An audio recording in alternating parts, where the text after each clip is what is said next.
Well, thank you very much. Today it's my privilege to present our nation's highest civilian honor, the Presidential Medal of Freedom, to one of the greatest coaches in American history. The legendary Lou Holtz, a friend of mine, great gentleman, great man. We're delighted to be joined this afternoon by members of Lou's wonderful family, along with the Director of National Intelligence, John Ratcliffe. John, thank you for being here. And Senator Lindsey Graham, who I think most people know. I would say they know you for the most part. And Pat Cipollone, a big fan of Notre Dame, right? Thank you, Pat, for being here. Lou was born during the Great Depression in the steel town of Falansby, West Virginia. We love West Virginia. He grew up in poverty in a two-room cellar. But as Lou says, I knew God and my family loved me. And their love was all the wealth I needed. That's everything I needed. That's all I wanted. As a child, Lou sat in his uncle and grandfather's lap and listened to Notre Dame football games on the radio. They were big fans of Notre Dame, I guess, even before you. That wasn't too long ago, was it?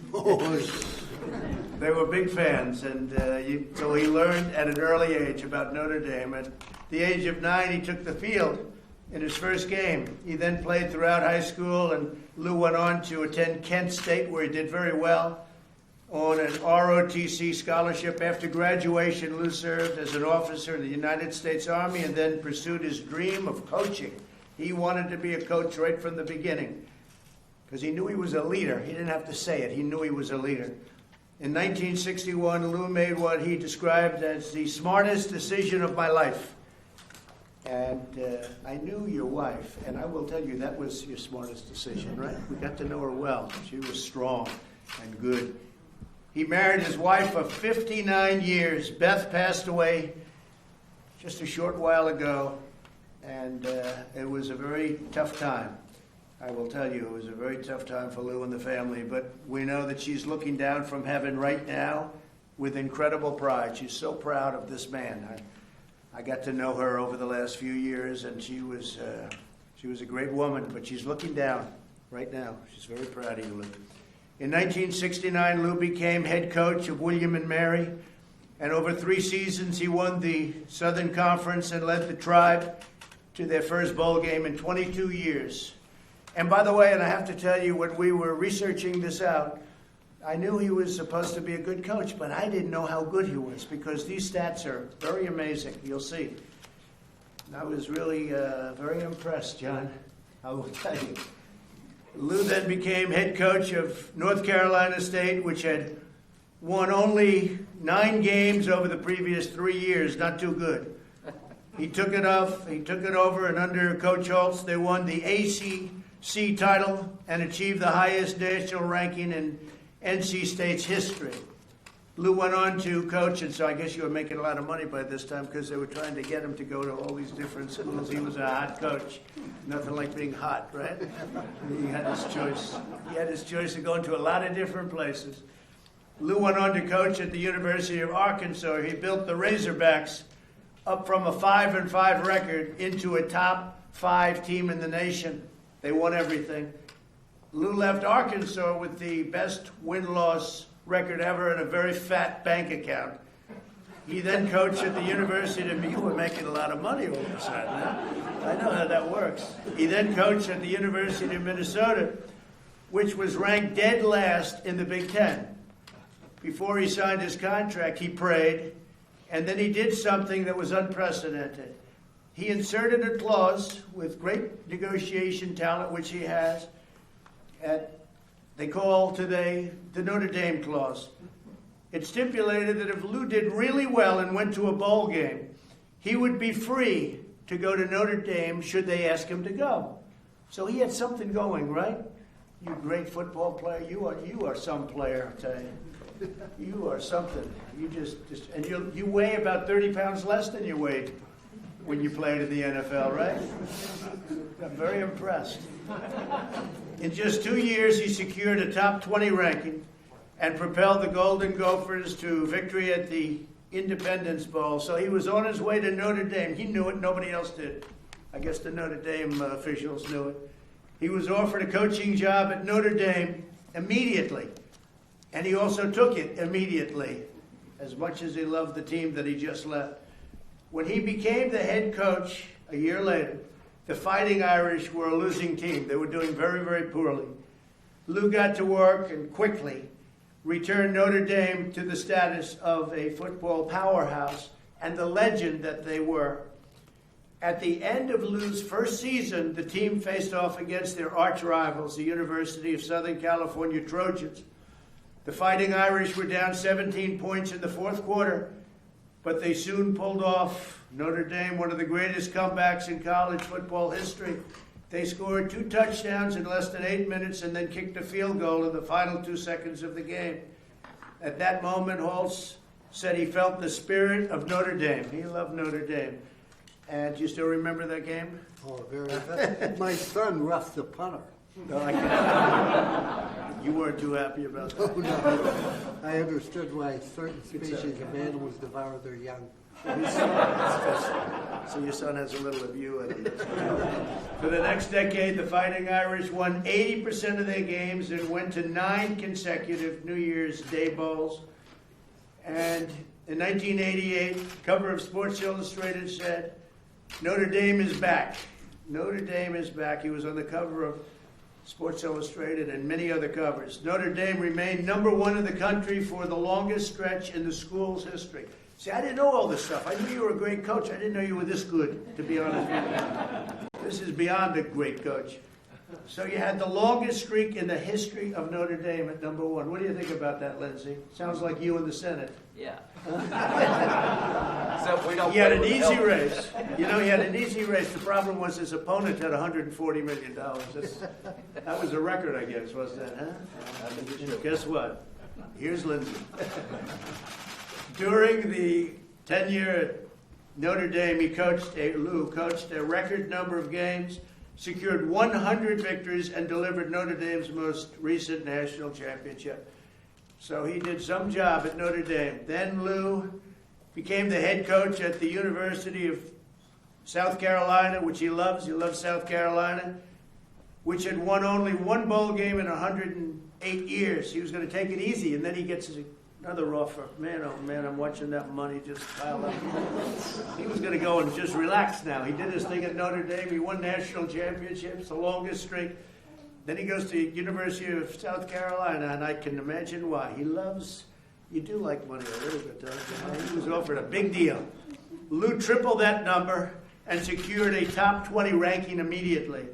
Over the course of his career, Lou won nearly 250 games and is one of the highest ever, by the way, and is the only coach in NCAA history to take 6 different teams to a bowl game. Think of that. Wherever Lou went, football glory followed. He was inducted into the College Football Hall of Fame in 2008. And I will say this about Lou, everybody loves him. Everybody respects him. He's tough as hell, and yet they all respect Lou. They just, it's amazing. They love him and they respect him. Sometimes it's a combination that doesn't come together. You know, they respect, but you are something. I never coached football. I coached life, he said, and it's true. His players really always loved him. He's turned his inspirational story and motivational message into 3 best-selling books. He's also been an exceptional philanthropist. That's all that stuff that he collected. He's opened educational opportunities for students, provided insulin pumps to diabetic children, and we've just brought down the price and the cost of insulin, right? You're shaking your head. It's amazing what we did, right? Insulin, you couldn't buy it. It was destroying families. People were going without it. Now it's $35, right? You can't believe it. I see you're an insulin pro. You're involved, right? Family. That's great. Now it's we've done a great job with costs, but insulin, maybe Lindsay, is one of the best. $35. They were paying 10 times that amount. You couldn't get it. So we changed that around, Lou. And supported cancer research and has traveled to 13 countries to visit the American troops. Lou's leadership and his faith and kindness have inspired and uplifted millions of fellow citizens.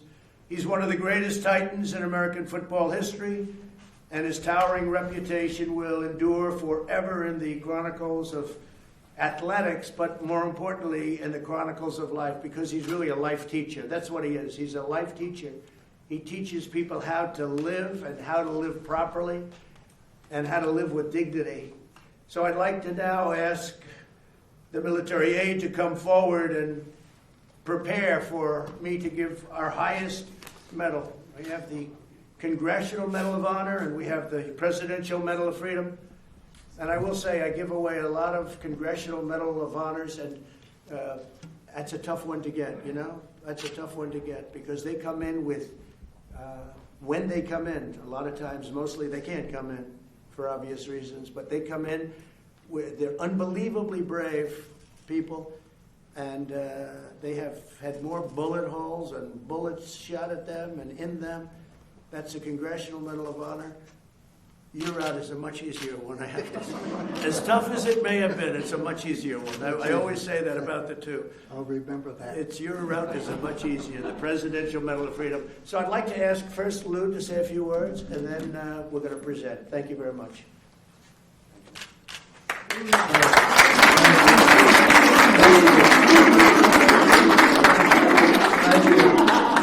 Thank you, Mr. President. I'm humbled by the various comments and the opportunity to receive this award. But I want to assure you how proud I am, not only to receive the award, but I'm even prouder to receive it from President Donald Trump, who I think was the greatest president during my lifetime.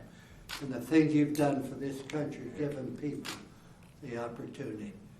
As far as I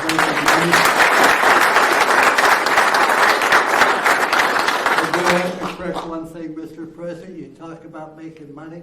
When I went to Notre Dame, they had a policy. The head football coach was not allowed to make more than the president of Notre Dame. The president of Notre Dame was a priest that took a vow of poverty. I made $95,000. I get this award. I accept it humbly. And you don't go in life saying, I want to win this award. You just wake up one day and it happens.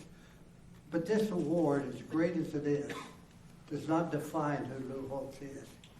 My beautiful family, my precious wife, my friends, you have determined who I am. And I just try to be a solid person. As I think it was said, the two most important days of your life, one's the day you're born, the other's the day you discover why you're born.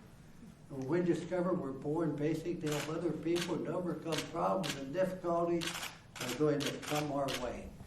And I just could not be prouder to be part of this country. I could not be prouder to receive this award from an individual I respect and admire as much as President Trump. Thank you. Thank you, sir. So nice. Thank you very much.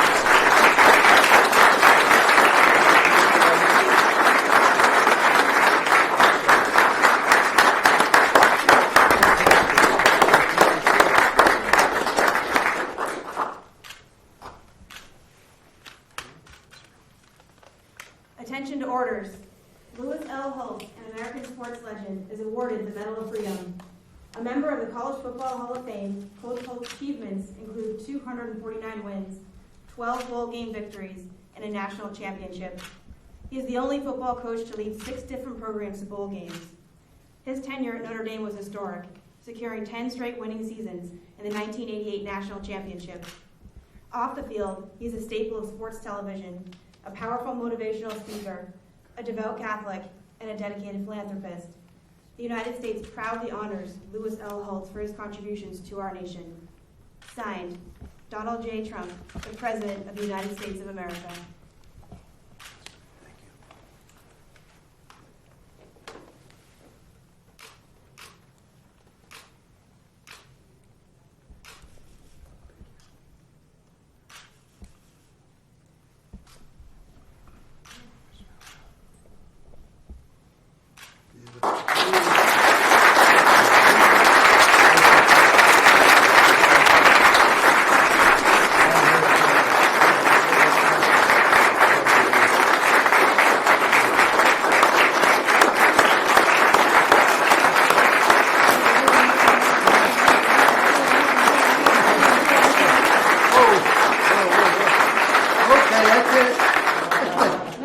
Congratulations. How are you feeling?